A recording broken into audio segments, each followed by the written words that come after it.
So pyramids and cones are related to what we looked at with prisms and cylinders.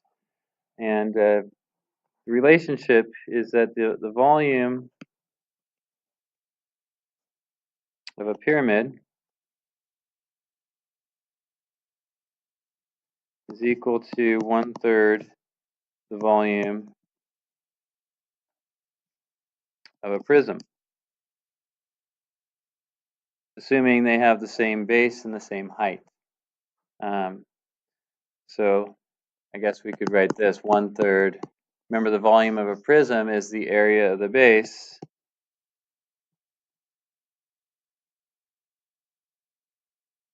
times the height of the prism. And when we're talking about the area, the base is got to be two-dimensional, right? It could be a square, it could be a triangle, it could be a hexagon, those kinds of things. So give you a little visual here. So if I have, say, a square base and all the sides going to one point here, so there's my pyramid. And if I have a square base prism, all right, there's the bottom, the top is congruent to that. So we get a box shape, right? If they have the same exact base and the same exact height, then the prism will be have 3 times more volume than the pyramid. So if I were able to fill maybe this pyramid with water or something, and it would take me 3 times pouring that water into the prism to fill that up all the way to the top. Okay. We have a similar relationship between cones and cylinders. The volume of a cone is 1/3 the volume of a cylinder.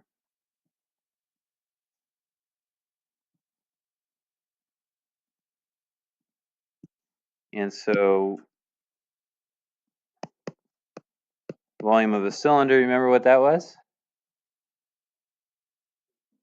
Pi r squared times h. So we could write it that way, or we could put it all in one fraction, put pi r squared h all over 3, however you want to write that. But that's what you're doing. You're finding 1/3 the volume of the cylinder, or 1/3 volume of the prism. So let's look at an example.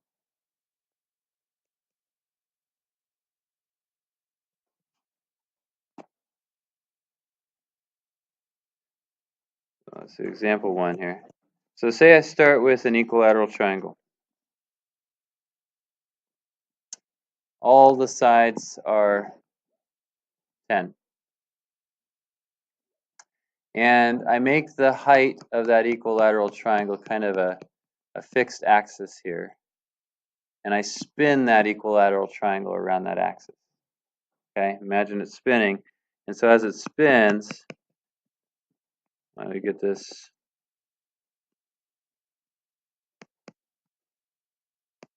cone shape, right? So what's the volume of that cone? Try it out. Try to apply that formula to the situation.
So volume is 1/3 area of the base times the height. The base is a circle, and the circle has a diameter of 10, so the radius is 5. So pi r squared is the area of a circle. We got pi times 5 squared. And then what's the height of this cone?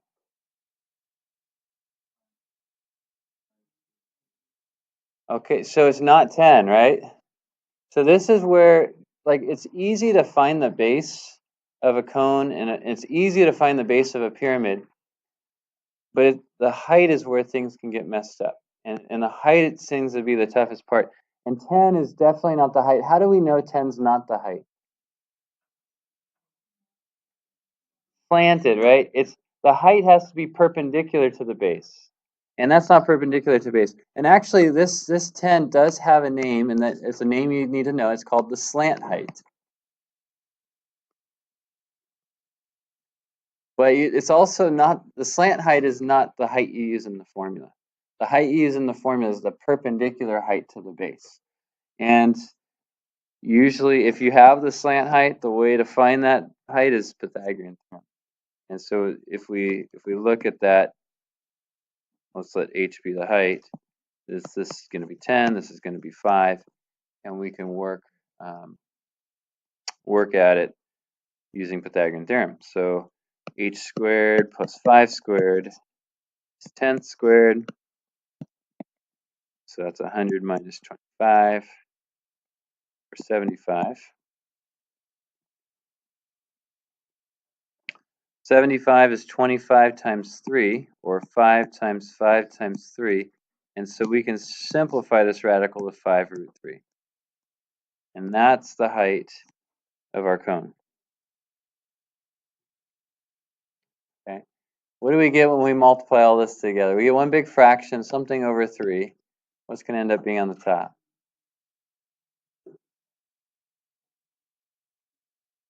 125 pi root 3 over 3. Can we simplify that at all? No. Good. So that's our volume, and we don't know the units, so I'm just going to put cubic units.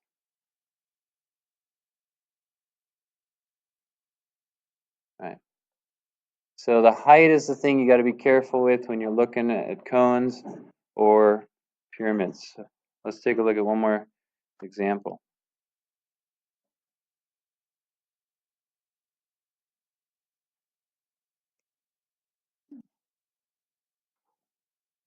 And before I take a look at this example, let me give you a more precise definition of slant height. Slant height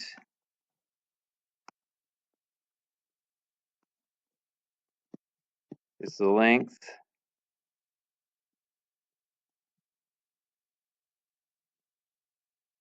of the segment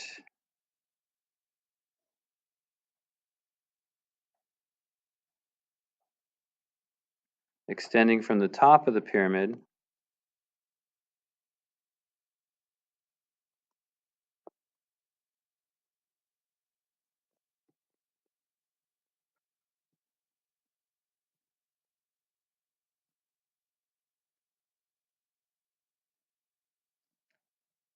to the, if it's a straight segment, to the midpoint of one of its sides on its base. Okay, so the midpoint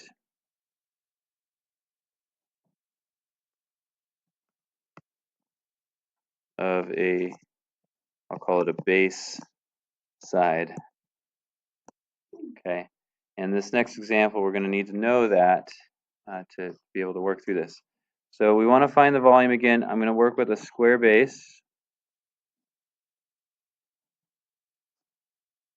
pyramid. And I'm going to give you two pieces of information about this. So find the volume.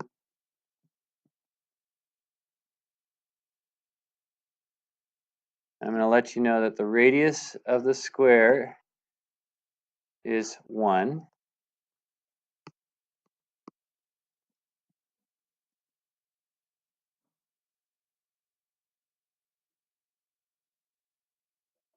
say 1 foot. And I'm going to tell you that the slant height of the pyramid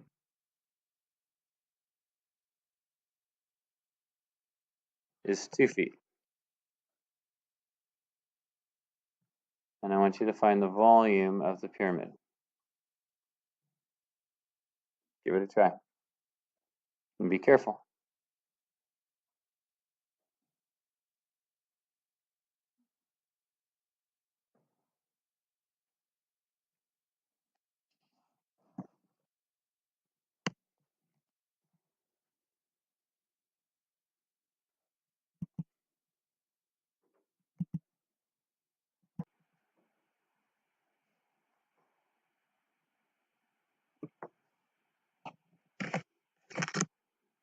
On this problem, we need to be clear of what we're looking for.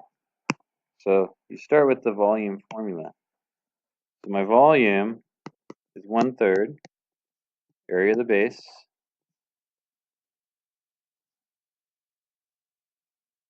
times the height. And the area of the base changes depending on what the shape of your base is. In this case, I have a square base. I told you it was a square. I didn't write that down, but as I drew it, I told you it was a square. Oh, actually, I did right here. So I told you the radius of the square is 1 foot, right? And so if we just take the base by itself and draw the radius, the radius is from the center to a vertex. That's 1. And I want the area of that square. That's part of my formula. And so to find the area of a square, you need the side length of the square, right? So was anybody able to get that side length? So what do you suggest I do? How do I get to where you're at? What are you guys doing to get that? Make another radius. Probably the easiest way, because when I do that, remember your radius is an angle bisector, and so this ends up being 45, so does this. And we got a 45, 45, 90. And this is actually the 45, 45, 90 that I told you to memorize. 1, 1, and root 2. So pretty quickly we get what we need for the area of the base. So this is 1/3 times root 2 times another root 2. Okay? So now we're just after the height. Now I gave you the slant height, but we need to know where the height is in this pyramid, right? And the height is the length from where to where? Or the segment, the length of the segment from where to where? If I wanted to draw the height of this thing. From the top to where on the base? Right at the middle, right? So that right there is what I want. Okay, that's h, that's my height, that's what I'm after. Now, what they gave me is the length from the top to the midpoint of the side. They gave me that length right there, which is 2. And I need to find this length here, which is h. And I told you when you're finding, if you know a slant height, you're probably going to want to use Pythagorean theorem. So you want to make a right triangle. So right here, it's your right triangle. And you need to know, well, what would that length be? It's half the side length of the square. The side length of the square is root 2, so it's going to be root 2 over 2.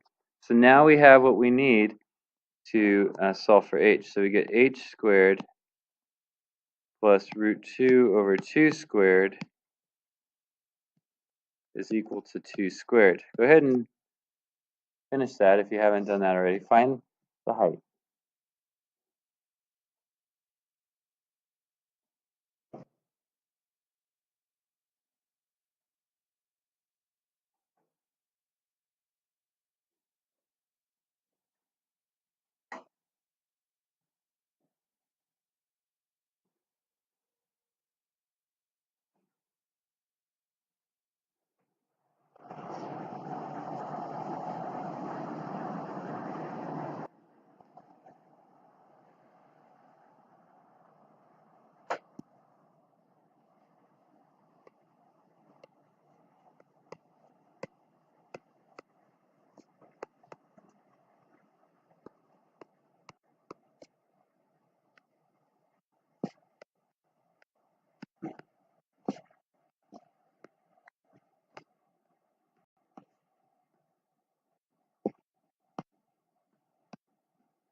What are we getting? Root 7 over 2? Root 7 over 3? How about root 14 over 2?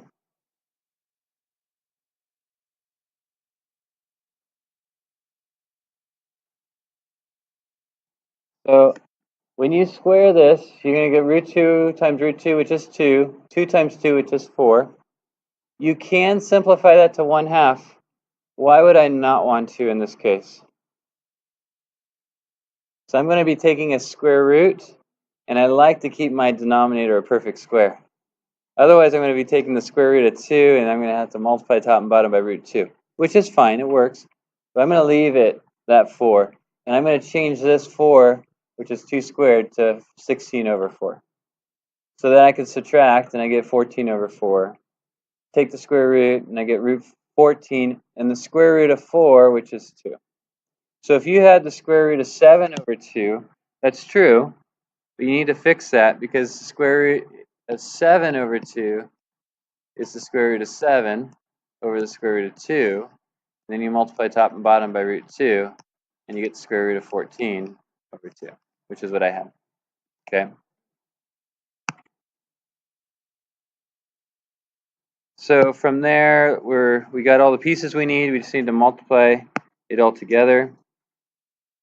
And I have 1 equals 1/3 times 2 times square root of 14 over 2. When I multiply 2 times square root of 14 over 2, the 2's reduce. And so then we're left with square root of 14 over 3 cubic feet.